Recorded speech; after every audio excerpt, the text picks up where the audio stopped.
Good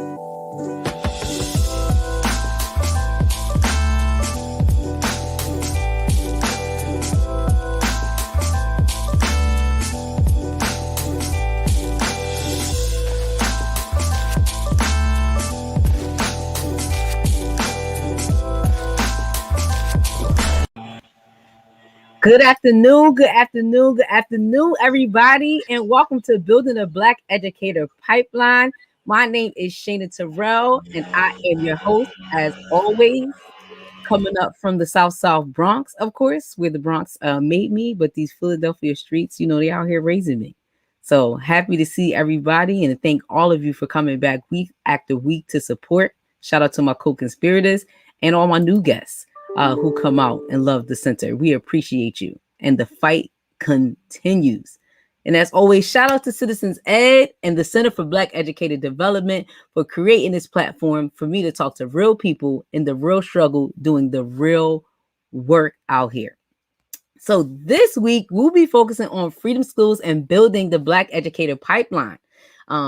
This summer, we are working to build the next generation of educator activists and continuing the fight to liberate education. So, of course, our guest today, though he needs no introduction, we're going to give him one anyway. Sharif El-Mekki, the founder and CEO of the Center for Black Educator Development. Prior to founding the center, El-Mekki serves as a nationally recognized principal and U.S. Department of Education Principal Ambassador Fellow. His school, and my school, Mastery Charter Shoemaker, was recognized by President Obama and Oprah Winfrey and was awarded the prestigious EPIC Award for 3 consecutive years as being among the top 3 schools in the country for accelerating student achievement levels.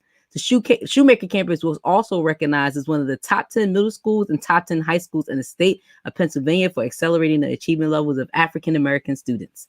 In 2014, El-Mekki founded the Fellowship, Black Male Educators for Social Justice, an organization dedicated to recruiting, retaining, and developing Black male teachers. El-Mekki blogs on Philly's 7th Ward and is a member of 8 Black Hands podcasts and serves on several boards and committees focused on educational and racial justice. So welcome to the show, y'all, Mr. Sharif El-Mekki. Hey, Reef. Hey, good to be here. Thanks a lot for the invite, and I'm excited about this topic. And as a fan of the show, just wanted to say shout out to you all in the audience and everyone, behind the scenes making this thing work. So good to be here. Oh, we hyped that you a fan, though. We ain't know. Yeah, no doubt. We appreciate you being here. Again, you don't like to, take your flowers while you're here, but I'm going to give them to you anyway. Just the appreciation. Yeah, like plant the flowers, just plant them in different places. Don't let you see them. Plant them, but don't let you see them. Plant them. But as always, and shout out to my little friend out there, y'all. This is a Freedom School scholar coming to pop up on the podcast. But no, seriously, I want to thank you as always for all the tireless work that you do out here and giving us opportunities, young Black folks, just to be out here in the fight for freedom and liberation. So we appreciate you. All the seeds you're planting, all the work you're doing. Much appreciated, brother. Thank you. I'm grateful. I mean, I think it's always, go together, go far, right? And so we're able to do that. And I've never been doing this work not in community with others. So that's what I saw growing up. That's what I experienced as a student. And, so that's the framework that we operate in. So I'm grateful that that's our paradigm, because there are other folks that's not their paradigm. So we've had more, many debates, in schools, in school systems where that wasn't the focus. So I'm grateful to be with a team that does have that, that worldview, that leaning. Yes, definitely together. So speaking about community, let's talk about what are your plans for this summer, what you've already got into. What are you doing this Freedom Summer to stay in the fight? Yeah, so, one, just Freedom School Literacy Academy, for me is a big part. I'm so looking forward. I see it from different angles. I see it, one, as CEO of the center. Also see it as a parent. I got a scholar, who's going into the second grade, and then I have a pre-scholar. She thinks she's a part of it. She's not technically age eligible yet. But she's right there participating in Harambe, giving shout outs, telling me, debriefing with me about her experience. So, I am able to participate in two ways, as a family who's benefiting from it. And then as well as as an educator and CEO of the center, where I just deeply, and both sides, I deeply believe in it. So, so that's one thing. And then the other big part is just really making sure that, this center becomes an institution, right? Like we're a grassroots organization, we're educators, who are activists and trying to build something. But ultimately, I want to make sure that this is an institution, because that is part of the Black educational legacy that we want to continue to carry on. Institution building, as Dr. Carr and Dr. Fuller would say. So you harp on a really good point, and I think it's important to expand on that. Why is this so important to move from grassroots to an institution when you're talking about fighting for freedom and liberation? Yeah, I mean, I think a big part of it is, we know that the tentacles of racism and white supremacy, will wrap on anything. It's like a vine, that's a weedy vine, and every time you think you've made progress, if you're not conscious, if you're not building it for it to sustain, then you're limiting your impact, right? You're limiting the beneficiaries of it, and that's not what we want to do. We want to be able to serve the community and serve. And listen, this is not a dig at folks that everybody has to recognize where they are in this space, right? Like there's space for mom and pop shops, there's space for individuals, but it still should be done in a collective. And for me, this idea of institution means that it's sustainable, not only where it's carrying on being able to serve people, but it's also sustainable for the servants who are working within it, right? Because Black burnout when they're serving the community is real. The support may not be there, the financial giving may not be there, all these different things, the regulations, the red tape, the fits and starts, all of that is a real challenge. And so being able to have institutions means that you're strengthening it, you're watering it, and allowing it to nurture, allowing the roots to mature and grow and deepen. And so for me, that's the same thing with an organization. If you have a long-term goal of, hey, you know what, we want to look at this as decades long, building a Black teacher pipeline. We know that it's not a microwave pipeline. It ain't going to happen overnight. Like we're planting seeds, and the seeds need time to grow and develop and germinate. And if we're doing that well, then we'll be able to look back. I want to be able to look at, if I'm around, because I'm just passing through here like everybody else. But if I'm around, I want to be able to kind of look back and see like, wow, look at these young folks. They've taken this. They made my work look like, just worthless, like the way that they're rocking it out. Right. And that's ultimately what to happen. I want them to say like, we saw you did this, but that wasn't good enough for now. This is what we're changing and evolving on. So I'm excited to see what the next generation does. But it has to be an institution for us to find out. If it dies and just say, hey, it was a footnote. That's not how, that wasn't the vision when we started this journey. Agree. And I think we need systems to fight systems. So becoming an institution helps us become systems to fight systems. That's right. We need a system to fight a system. So I think that the idea of the center being institutional is extremely important. And you make a good point. I think it's a dig at anybody to say that fighting for freedom happens on many different levels. Exactly. And we are looking to build a system, but that doesn't mean we can't, we need grassroots people. We need people out there fighting. We need people out there marching. Like all of those are necessary parts of the fight for freedom. I think we have to have the maturity to understand that, the maturity and the long view and the historical lens to be able to appreciate that, know where that was, and be able to, be in the same ecosystem and space. And the historical lens is so important because, a lot of times on this show, I reference Freedom Summer 1964 and the parts of that movement, right, that happened. A lot of people always talk about the marches and all of that stuff that happened, right? All of that was coordinated but part of a much larger movement that happened, right? Freedom schools came out of that movement too. Voter education, literacy rates went up. It was a whole operation that contributed to the fight for freedom and liberation. And there were stuff that got systematized, right? Like, okay, we're teaching Black people how to read to go vote, but we're also going to increase the votership so that we can get Black people in office to advocate, right? So again, a system to fight a system, which I think is extremely important, and definitely the maturity to understand that there's roles on every level when you're talking about fighting for freedom, and they all have to roll out and work together. Yeah, no, absolutely. Look at Avis out down at Myrtle Beach. I ain't been in Myrtle Beach in like forever. We used to go down there. But That's look what's at you up. shouting out Amos at Myrtle Beach. They really shouting at you because they like, she on this podcast with you, she's supposed to be with us. But that's Oh, right. Well, so I that, appreciate. Listen, I appreciate the sacrifice, and I'm hoping that you get there, safely, very, very soon. The weather, I'm sure, will, and God yes, will cooperate. Elsa, go away, child. But in your mind, right? So I remember back in 2019, right?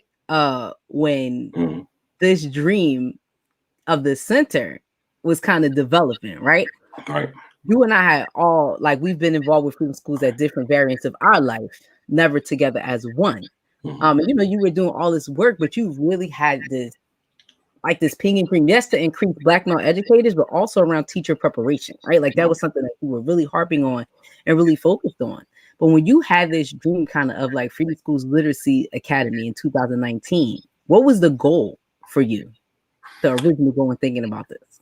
Yeah, I mean, I think the original one, definitely the teacher prep, but I think the other piece was really around the youth, centering the youth in this work, right? Like every solution you can come up with, it should have a youth component, and a prominent role in it, right? And so if we're talking about teacher prep, we're talking about school improvement. If we're whatever it is, if it's only adults at a table, if it's only adults in the plan, then it's probably going to be short lived, right? It's probably not going to have the legs to, to continue, and it's also going to be not fully informed.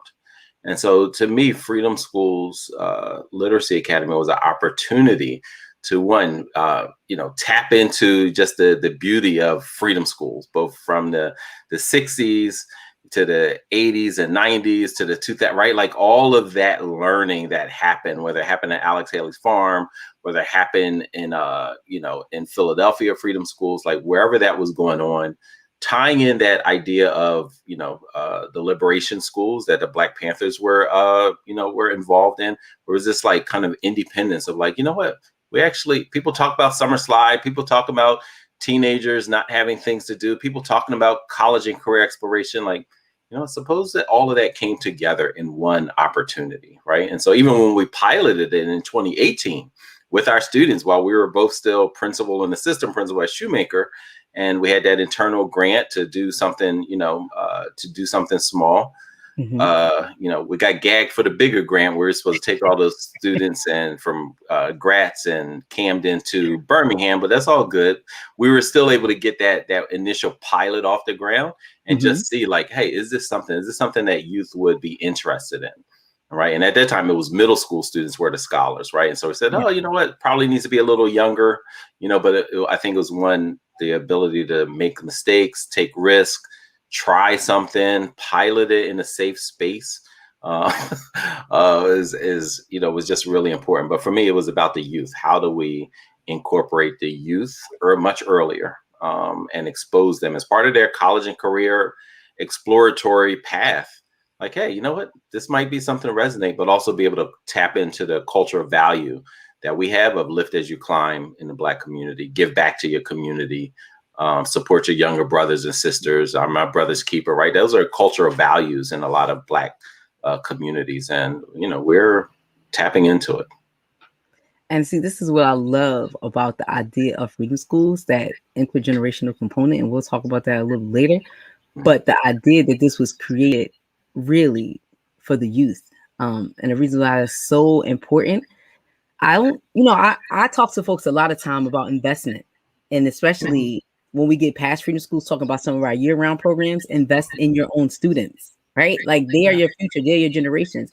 You're out here right now scrambling for teachers, folks to work at your school, Trying but to you convince strangers, move here from, you know, from wherever. And you ignored the high school students who were in front of you for 4 right in years. front of you, Yeah. hundreds and hundreds of future employees sitting right in front of you, some who can come return to your school in the next 4 or 5 years Mm-hmm. Mm-hmm. by just like they're seniors, by Exactly. literally just investing in your youth and how important that is, but what that's connected to. I say this all the time when I was like a teenager and people used to laugh at me. And I used to always say, like, the youth is the future, right? So 20 years from now, if y'all don't treat us right, what is this world going to look like? If you don't invest in the youth, if you don't teach the youth, if you don't grow the youth, like we'll be in charge of taking care of you. And what are you teaching us about taking care of you or taking care of this world? So to have a program that really focuses on young people using their voices, preparing them to be connected to their communities, to be teachers, again, to educate the next generation, I think is dope and super important. But again, I've been in freedom schools for 20 years. So Yeah, yeah, no, that's I mean that, and it's, we're always talking about, like, standing on the shoulders of our giants. We also lean on them. We're learning from them, but we'd also, sometimes I think in our community we think that it's all about only the elders and only the ancestors. Like, nah, it's all connected.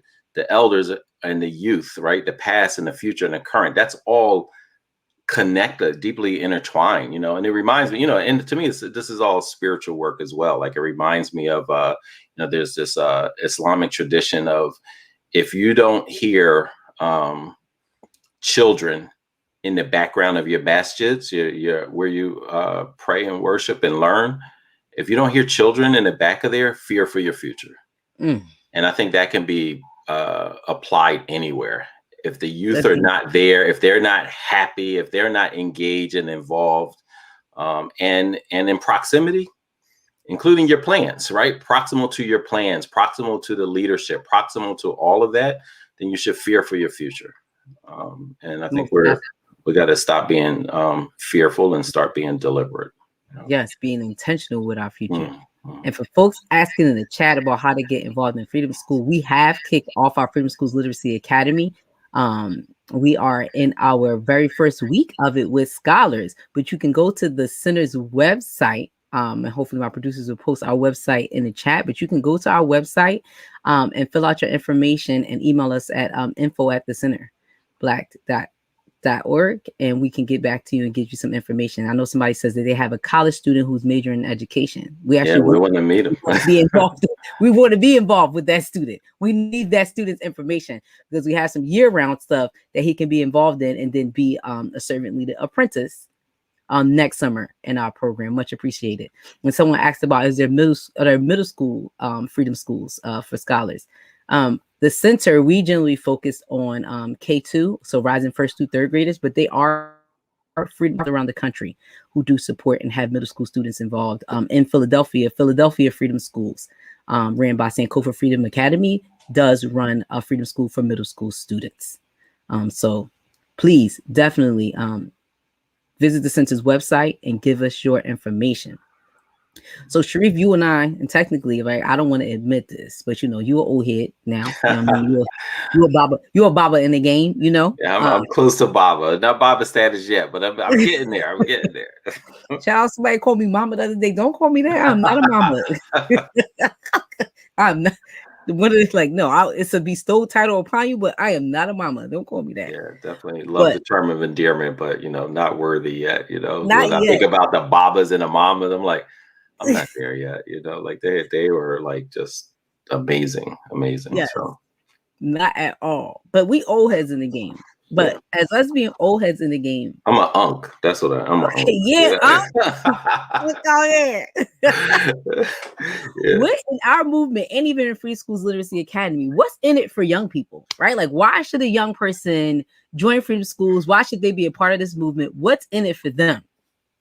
Yeah. So, I mean, I think a big part of it is, a lot of our youth are interested in how do I support my community? How do I demonstrate resistance? And educating Black children well, as James Baldwin said, is a revolutionary act, right? So some folks are just interested in how do I give back? I've been, not just this past year, but I've been watching as I grew up, all of the systemic injustices. And this is one way through education that, things can be centered. But it's not just education in the, very passive sense. It's like activism as well. Right. And so being able to lead and serve in your community, if that's something that interests folks, then that aspect, a part of that yearning can be fulfilled. I think there's also just this idea of college and career exploration, exploring, like, is this something that resonates with me? Is this something that I can see myself doing in the future? And so being able to have those opportunities that a lot of times our youth are blocked out of: internships, apprenticeships, paid internships and apprenticeships, right? Like, a lot of times our youth are blocked out of those opportunities, or they'll get jobs and they'll not feel fulfilling because, they may get a summer job and they're basically, filing papers, or getting coffee or things like that, where we're like, no, this is a real way to serve that has deep generational historical roots.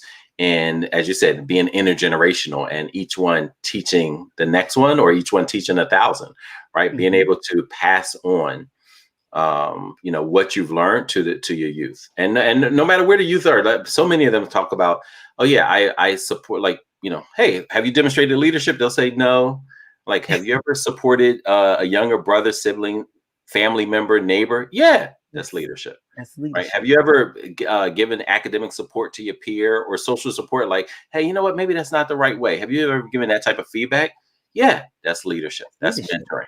Right. And so it's able, helping them connect the dots between what they're doing and how to join others who are doing like-minded stuff. And then the other piece I think the gain from it is just a dope community. I think, and even just the feedback, just from the first week and the training, for folks to give the feedback, like, you know what, this is something special.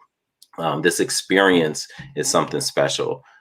Is gratifying, is humbling for us, but it also gives us the drive to make sure we're always replicating that. And again, that we're institutionalizing it, where it becomes the norm for, this is transformative space, not just us transforming them, but the space is transformative for all of us. Like, they're informing us of, like, how we improve as leaders within the organization, how we improve our Freedom School Literacy Academy, how we improve the Black Teacher Pipeline. And so a huge part of it is just leadership that they'll be able to exhibit and document and have an impact through. And I just always point to my experience, and just, you already pointed out that feeling of community, like building lifelong friends, lifelong family members, lifelong networks. One of the reasons why I was able to thrive in Philly was because of a Freedom Schools connection. South Philly, right? Like, yes, that community. Shout out to y'all. Shout out to Sabrina Rudd and Vadir Pavet, who gave me my first job at Freedom Schools. But that was through a connection with my sister Erica, and me working with Harlem Children's Zone at 16, and also Darnetta Fuller. My sister called up Darnetta, like, hey, my sister needs a job, right? But that, who knew Darnetta? Because they were trainers together in the national movement. So again, the connection around the world, like, hey, my sister's in Philly, can you take care of her? So just the connections that you make in a movement like this, and people with a common purpose. And I think how fulfilling that is for a young person. And young people sometimes are searching for an alternative. I know that sometimes when folks come from a neighborhood that I came from, you're looking for the alternative, right? Or you want the alternative, and you've never been exposed to it. So to be in an atmosphere, in a space where people are exposing you to dope, intelligent, hardworking, committed Black people, right? It's like something you've never seen before. So it's exciting. It's intriguing. And then the more you see those people, like, the more you want to be them, right? So when you think about the training that we just had, right? You have hundreds of college students in one space with high school students who are like, yo, like, I want to be them one day. So just the excitement of being connected to, like, future and what you can be. And again, just a dope group of people all over the nation. I think for young people, is an experience that they have never experienced before. Yeah, and I think it's dope, and it's exciting.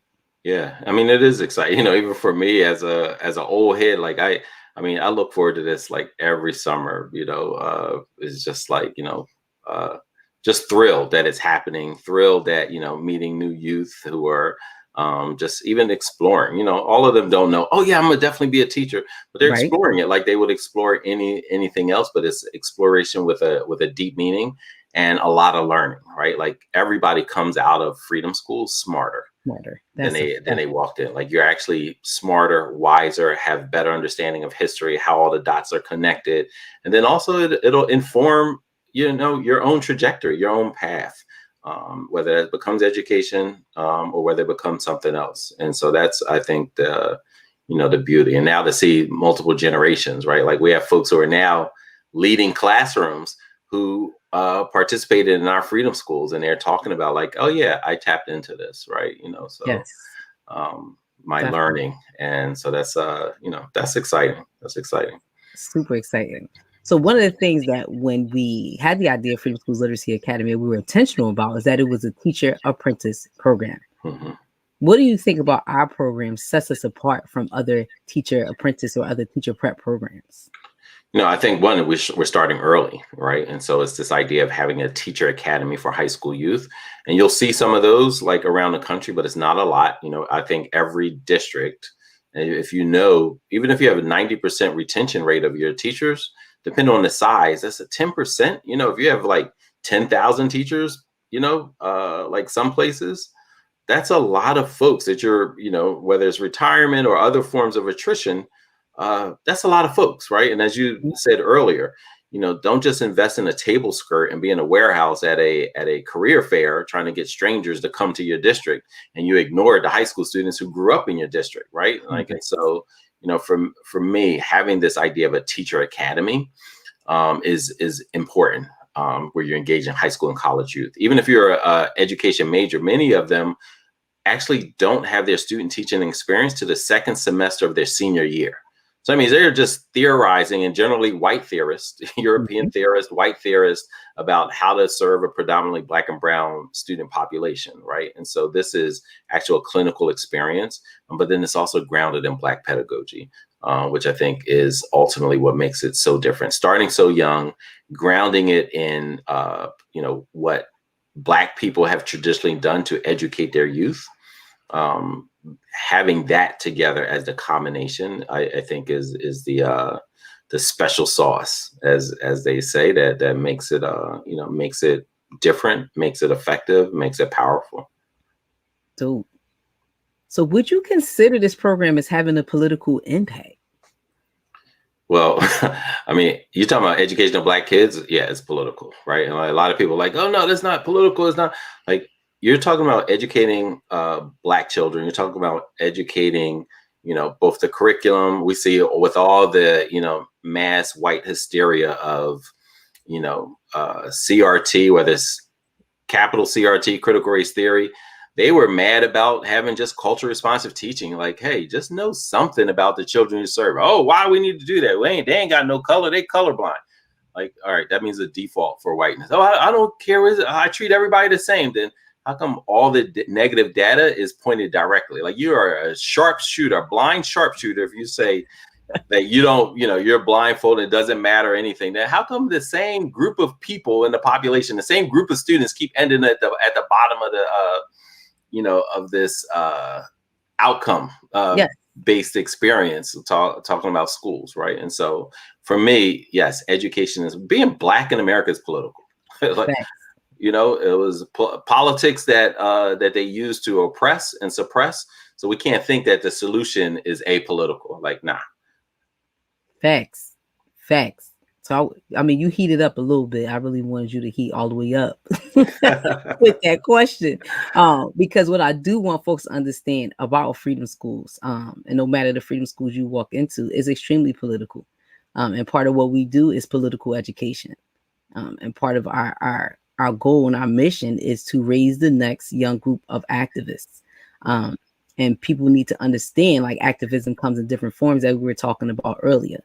Right. Some of it is what people consider performative. So you marching and protesting and stuff like that. But creating young people who are fully equipped to really educate the young minds of the next Black generation is extremely political. That influences the vote. That influences what we fight for. That influences like what we as a country like value and want to uplift. all of that. So when you talk about a program like ours, you talk about education, all of it is super political. Um, and I wanted to make that point, right? Because when you think of freedom schools, right, it's a happy place. It's a place like where you smile, you have scholars, you have children. Like it's so exciting. It's very uplifting. We're singing, we're together as a community, which is all super important. But at the heart of it, all of that is done for us to be in community, to be in unity, and to be organized and focused around central information about freedom and liberation. Mhm. So definitely wanted to point Absolutely. that out. This is super, super political.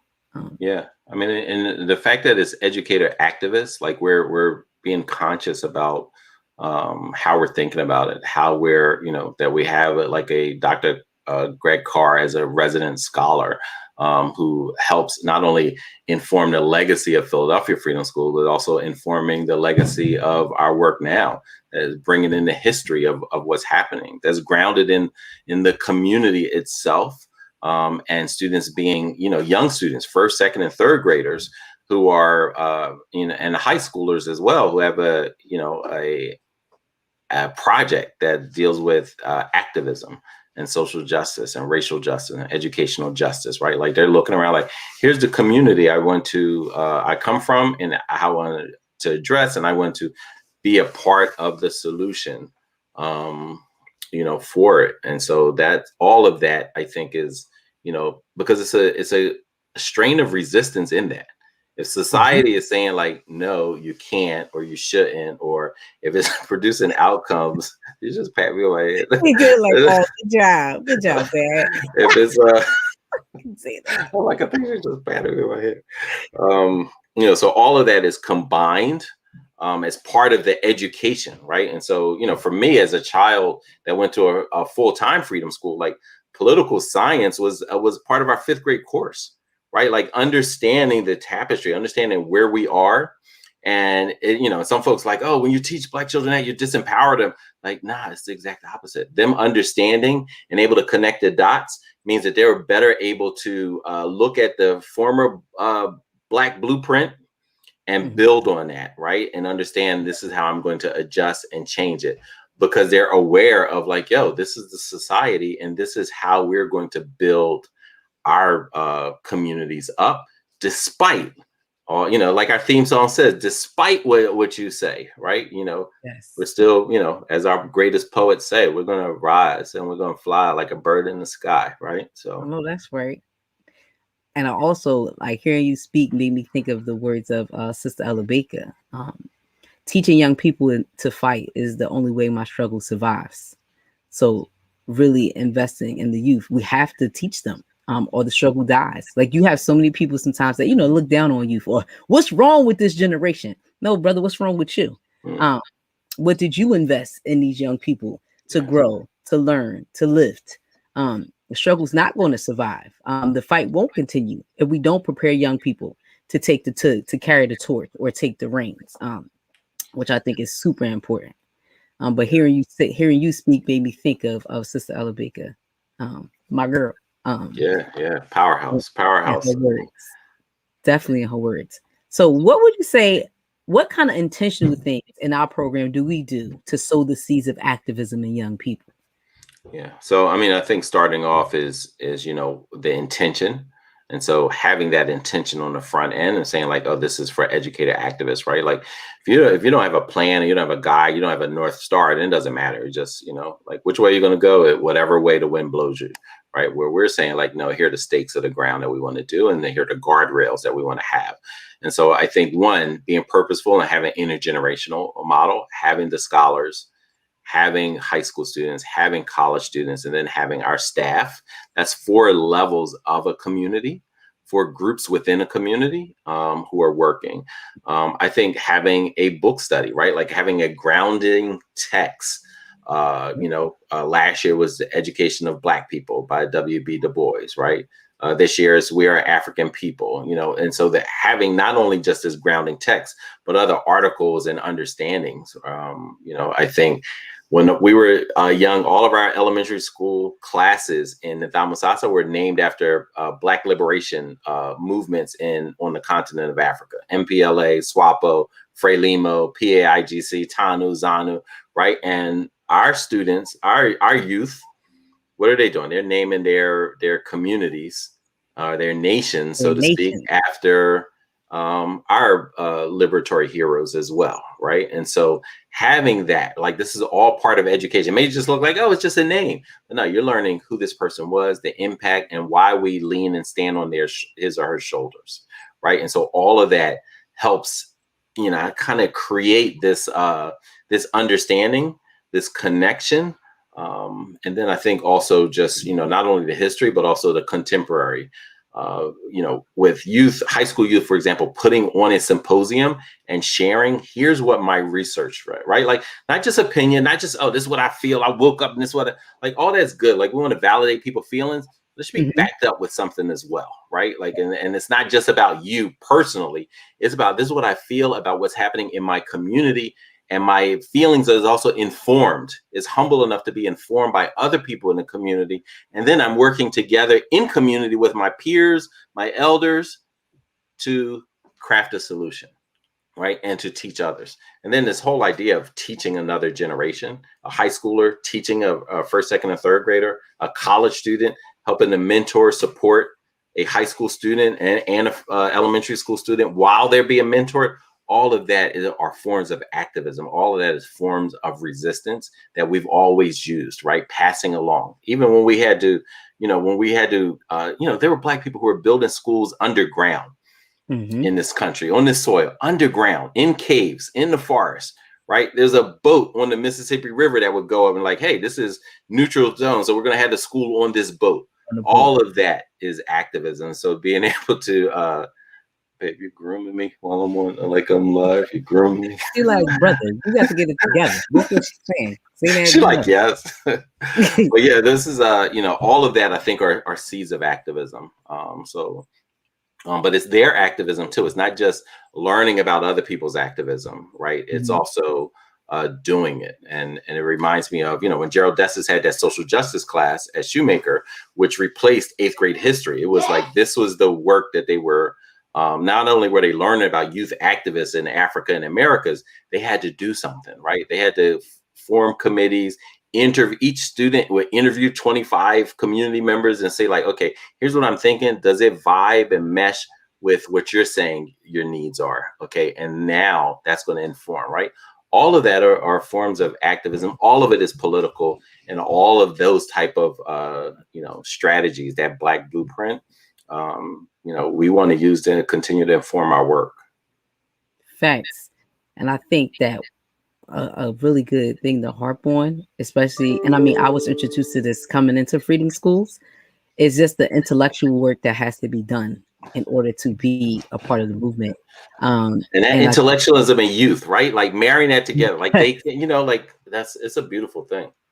It's a wonderful thing. And it wasn't until I did some more studies and stuff like that on the Black Panther Party to understand their kind of agenda as well, right? Like, of course, the history of America paints them as this old angry militant group, but them brothers and sisters was educated folks, but very strong intellectuals, and believed to be a part of this movement. We all have to be informed and educated, because you got to know what you up against. But beyond knowing what you up against, you have to know and understand who you are as well, where you came from, your history, your legacy, and what's the purpose of this? Why is this all happening? And I think that our young people in Freedom Schools get grounded with all of that information. Like, who am I? Where did I come from? And like some of the biggest things, right? My history extends far beyond slavery, right? Like, I am more than a slave. So grounding young people in that notion of interrupted your history. That ain't your history. It interrupted. It's a blip. It's a blip on the full continuum and timeline. And you come from a great people, a line of intellects. Like, that's who you are. That's in your blood. Excellence is who we are as a people. And I know a lot of times to make the points, people say stuff like, oh, we were kings and queens in Africa. But again, we were beyond that. We were mathematicians. We were teachers. We were farmers. We were architects. Like, we were all of those things. And for young people to understand, like, this is who we are. This is in our DNA, right? So I'm destined for greatness. I think that's we ground young people in that part. But in order to be a mathematician, an architect, and all these other things, you have to be grounded in intellectual work. You have to be well studied. You have to be well read. All of those things have to happen. There's principles that have to be followed. And I think that those are major seeds that we sow for activism, because again, what activism looks like to some folks, and then what it really is, and understanding history and knowledge and how to move, right? In order to organize and strategize, you have to be educated on what is happening around you. And I think some of the most successful movements have been when people study movements prior to theirs, right? When you learn the lessons from your ancestors, when you stand on people's shoulders, right? Like, this isn't new. How America treats Black people isn't anything new. It just morphs, kind of like the virus that's out there now, right? It just take on a different shape, a different form, attacks a different part of the body. That's all that happens, or a different part of the mind, to keep it real. White supremacy, the Delta version, the Delta variant, right? Like it just keeps going. But I'm so glad you brought up this idea of intellectualism, because I think that's part of what our youth crave in schools during the 180, 200 days that they're in. Like this idea, like how often do you hear youth and intellectualism put together, right? And to have that as the paradigm that we're operating within, I think is absolutely, probably the keystone aspect of it all. That there's this intellectual and there's this rigor, that there's this collective accountability to each other, that there are super high expectations and high standards, but it's also, we're all doing it within community of each other. But it's this intellectualism that feeds the Black love, right? It's not just Black love that, as Dr. King would call like impotent, because it's just like, oh, I love, and it's soft. Like, nah, there's a sharpness to it, and a sharp meaning like this intellectual rigor and effort, and exerting oneself and ourselves to perform at a particular level. Like, we're basically saying, like, college students, even if you're not an education major, you can make an impact on first, second, and third graders' literacy rate over the summer within 5 to 6 weeks. Like, that's what we're saying. That's a pretty ridiculous statement if you don't know what you're doing, but that's the beauty, I think, of what we're trying to accomplish. Yes, and to coincide with that, college students making an impact on these young scholars, high school students, you can make an impact on your community in 5 to 6 weeks by learning. There's certain things you weren't taught in school, and somebody really teaching you how to organize and get an action plan together to actually implement within your community. Again, right? You tell somebody, hey, you can spark a movement in 5 weeks. Yeah, okay, right? like you said, it sounds pretty ridiculous coming out, but we know many movements and many people who have been sparked for 5 to 6 weeks of being a part of the Freedom Schools movement. And I think that is super important to point out. And for folks looking to understand, how do you sow seeds in young people? Believe in them, give them the chance, give them the opportunity. But again, you have to be prepared too, right? Like, and fall back and let them lead. Let them lead. We can't just sing songs about let them lead the way. Like, be quiet. You're not even letting them buy, let alone lead. Like, I just wonder what song that is, but okay. But you're right. Teach them well and let them lead the way. Show them all the. Now, and listen, for those of y'all who think that's a Whitney Houston song, it is not Whitney Houston. We were singing this song in the Tamusasa in the 70s. A brother, I forget his name, actually, wrote it and sung, and that was part of our Freedom Now choir songs that we would sing daily. So I forget the name of it though. All right, dropping knowledge on those in the audience who know, go ahead and post it, as well as the brother. I think it was a brother who wrote it, but Gregory Benson. There we go. Benson. Gregory Benson. Yeah, shout out to Ava Sorrell. Gregory Benson wrote that song. But you are absolutely right. Don't sing songs about it. Be about it. Be about that action. Allow these young people to lead. And again, just one of the important spaces about a Freedom School community, that intergenerational piece where young people lead, right? Just because you're older doesn't mean that you have to lead or be the head of this space. It's a very communal way of leading and folks being in charge, which I appreciate. But being able to step back and allow young people to make mistakes, but then thrive in that atmosphere, I think has been one of the dopest experiences for me. Look, leadership is practiced. Activism is practiced.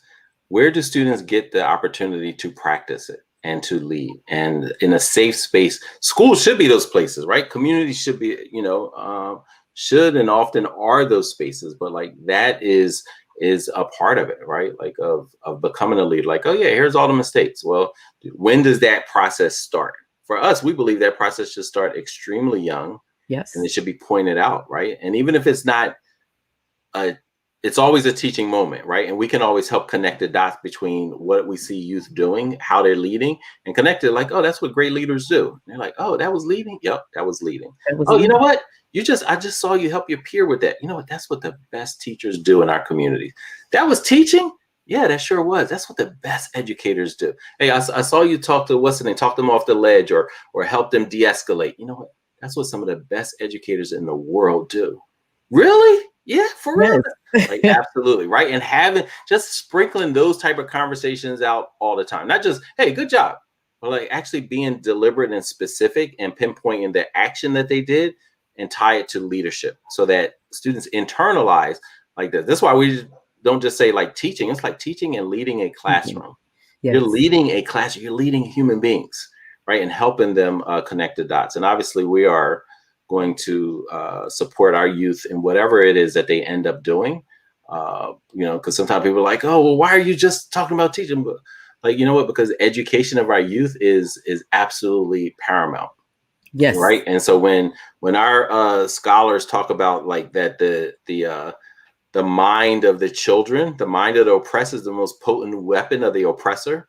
Like Yes. understanding that and saying like, nah, they're going to be vanguards, and teachers and educators and school leaders and community members are vanguards for our future. That's our children. Like Kids. you protect a gold mine and a diamond in your bank account, but you're not going to protect the Like the future of children.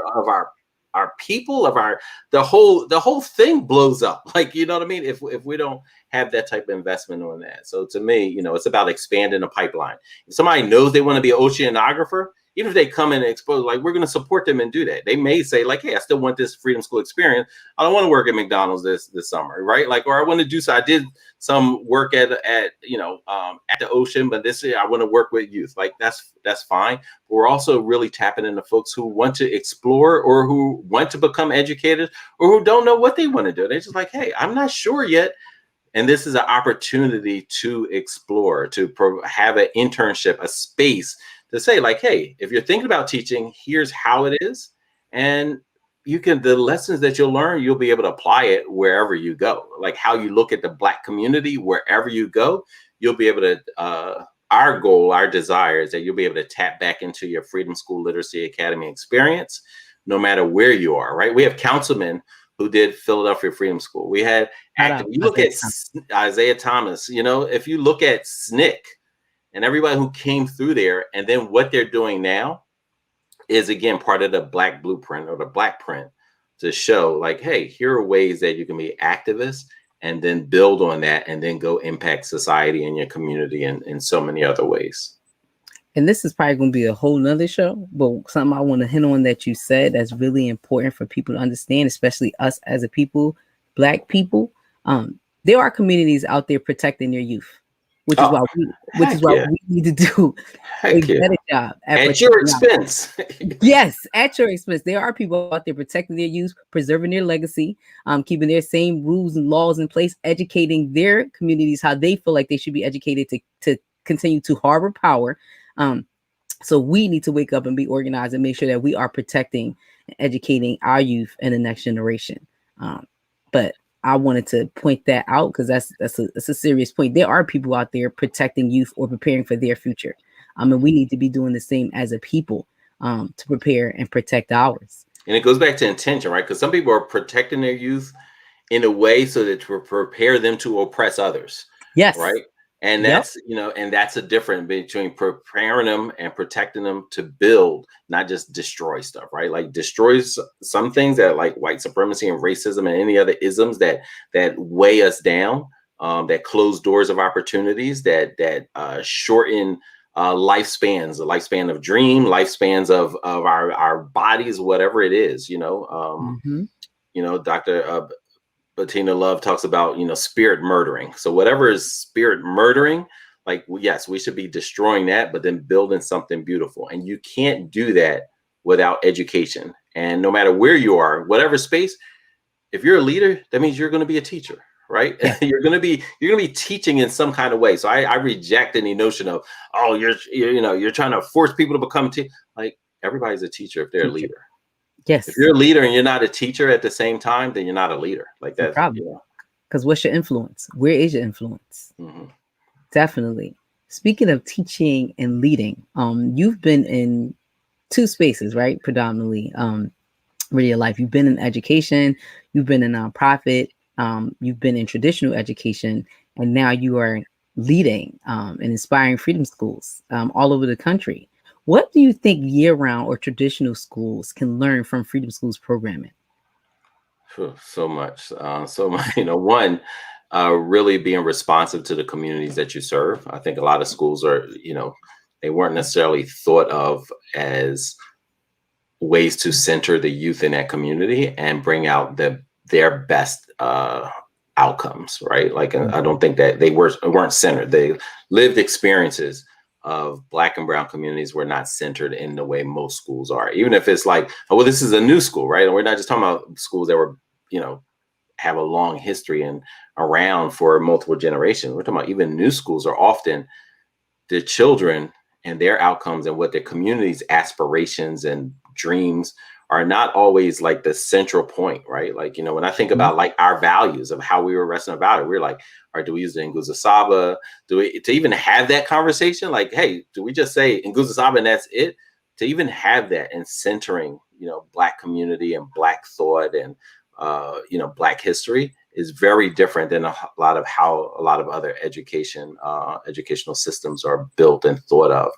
And so I think one, the community engagement and building, I think the parental involvement, right? Like y'all had a parent meeting last week. Last night, I meant, right? And so being able to engage family, right? Like, I'm sick of hearing folks like, we can't engage the family. Like, it's not, no, you're purposely disengaging them. It's not about like, you can't reach them or you can't, like, I was only in 3 schools across 26 years. I've never been in a community where families weren't involved and engaged, right? But if you just want them to, sell popcorn or come to sporting events or come to back to school night so you can lecture them about what needs to be done, that's not engagement, right? So, so understanding that for one, but I think one, having this, the banner is Black children's success, and starting with that, I think is something that schools can learn.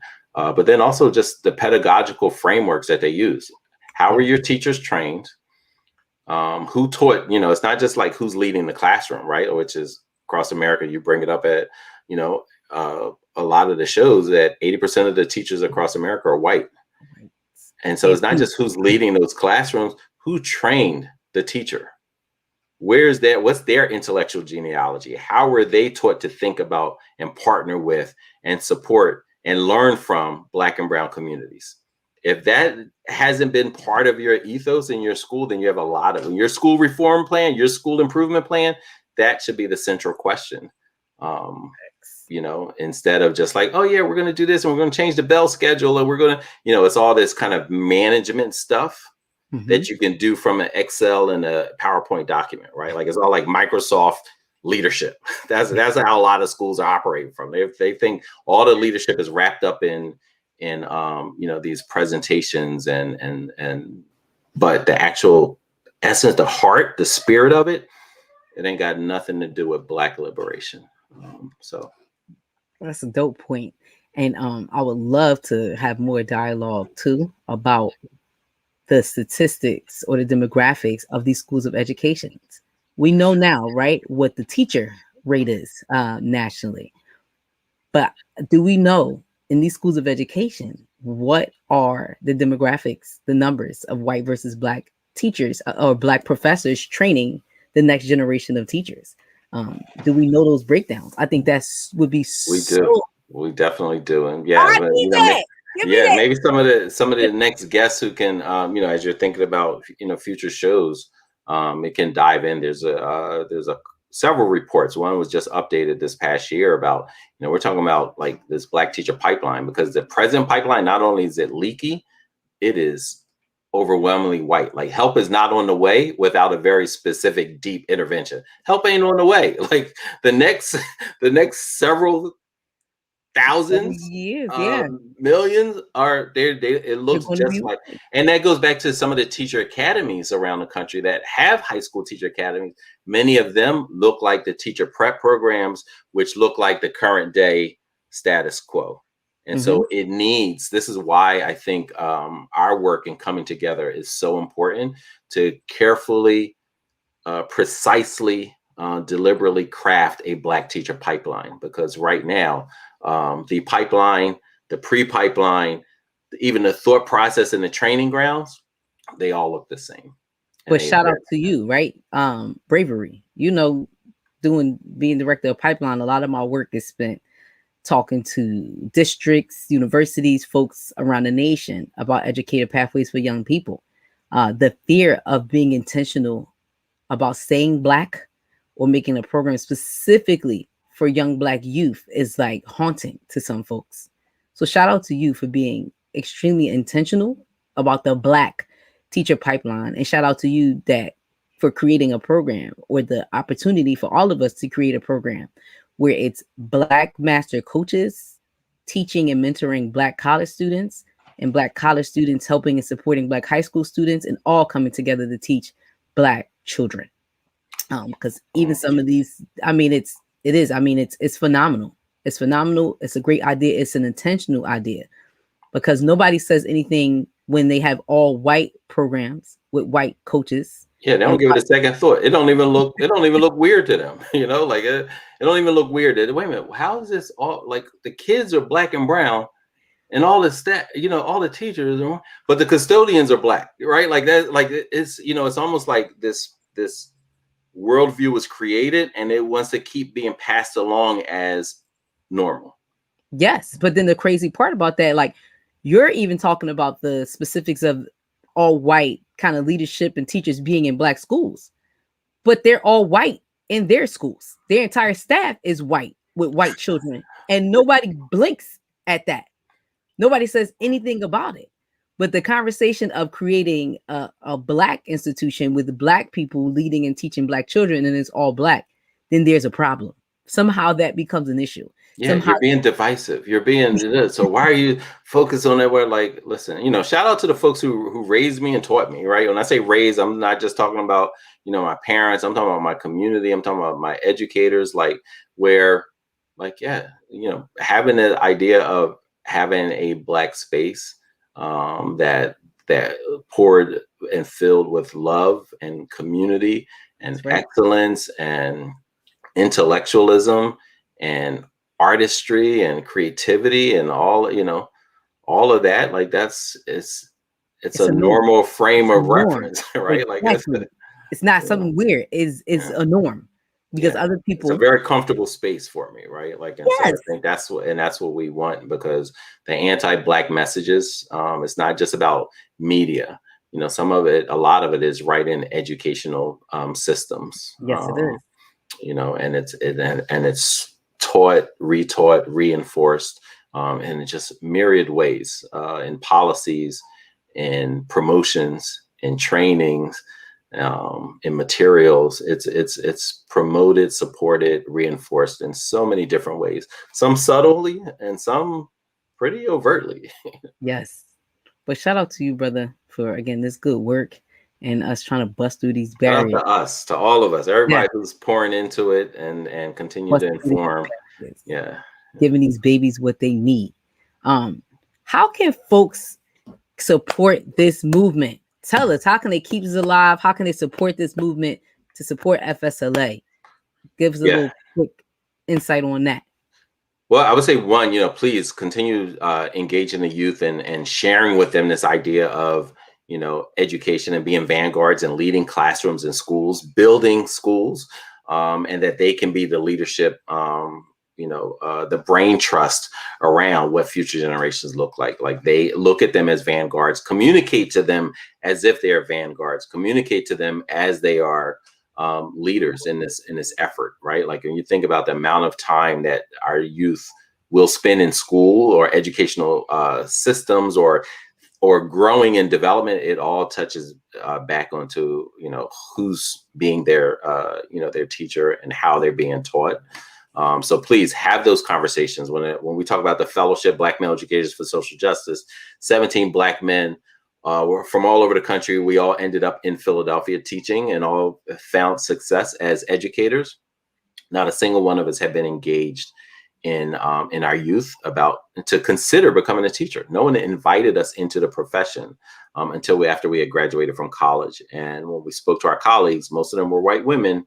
The average response was third grade was when someone invited them into the profession or had a conversation with them about, hey, here's a topic. So please continue to look at youth as educators, no matter what they're going to do in their profession. If they're dope, if they're going to be leaders, they're educators in their own route. But very specifically, leading classrooms, leading schools, building schools is, please introduce that as part of the conversation. Please visit our website, share information. We'll be coming out with some reports this summer in coordination with Teach Plus, for example, as well as others, where we'll be having surveys. Please share them with folks that you know, both in the educational space and outside of it. Share our work, and please always share. As Mama Toya said, feel free to donate. As Chris Stewart says, everybody can be a philanthropist. So often think about in James Anderson's book, The Education of Black People in the South. He talked about this elderly Black woman. They were building a school, and she came up and she said, I only have this one penny. That was the only currency. The only money she had was a penny. And she said, I only have this one copper penny, and it's for the education of Black children. And that's what she donated. So she was a philanthropist, even though she had 1 cent, one copper penny. And that has always stuck with me, particularly when I think about, Chris is saying that everyone can be a philanthropist. That elderly woman who owned a penny, like, just imagine that. Like, even a penny, I'm sure, was more valuable, because when I was young, you could get penny candy. Now I don't think you can get anything for 1 cent. But that's all she had. But she thought that the education of Black youth was worthy of that. So shout out, y'all. Consider that. And pennies, coaches and things like that. Like, as we grow, as we expand, people. Exactly. As we grow and expand, if you know excellent Black coaches who would be interested in, either after school or in the summer, want to support Freedom Schools and coach high school and college students, please, share our info with them, send them our way. Got it. All right, we are going to close out as always. Sharif, thank you for coming to visit. My pleasure. Thanks for the invite. We Building the appreciate Black Educator Pipeline. I'm just so thrilled that this is going on. Shout out to Citizen Ed and their leadership and the team behind the scenes who help and support Josh, all this work. Thank you, guys. Yep, exactly. Always. But thank all my co-conspirators out there, because we wouldn't be able to do this without you watching and supporting and sharing and liking every week. We appreciate you guys so much. So I will see you next time, next Thursday at 12, y'all, for Building the Black Educator Pipeline.